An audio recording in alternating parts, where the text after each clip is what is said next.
આણંદ જિલ્લા એલસીબી પોલીસે મોગર ગામની સીમમાં આવેલ ફાર્મ હાઉસમાંથી સીસીટીવી કેમેરા અને અન્ય ઉપકરણોની ચોરી કરનાર 2 શખ્સોને ઝડપી પડ્યા હોવાનું સામે આવ્યું છે. તો વડોદરા નિવાસી બ્રિજેશભાઈ પટેલના ફાર્મ હાઉસમાંથી 15 સીસીટીવી કેમેરા, 2 ડીવીઆર, 3 રિમોટ અને 3 માઉસની ચોરી થવા પામી હતી. તો બ્રિજેશભાઈએ 4 મહિના પહેલા ₹45,000ની કિંમતની સીસીટીવી સિસ્ટમ ખરીદી હતી. તો ફાર્મ હાઉસનું કામ બંધ હોવાથી ત્યાં કોઈ રહેતું ન હતું, જેનો લાભ લઈને તસ્કરોએ દરવાજાનું તાળું તોડી ચોરી કરી હતી. તો વાસદ પોલીસે અજાણ્યા તસ્કરો વિરુદ્ધ ગુનો નોંધી તપાસ હાથ ધરી હતી.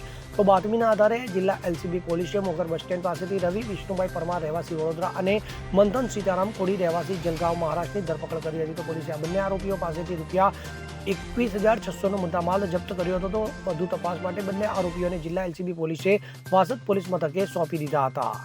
Bureau report CN24 news. હવે જુઓ દેશ દુનિયાની તમામ ખબરો તમારી આંગળીના ટેરવે. ઉઠાવો મોબાઈલ અને Google Play Store પરથી ડાઉનલોડ કરો અમારી CN24 ન્યૂઝ મોબાઈલ એપ.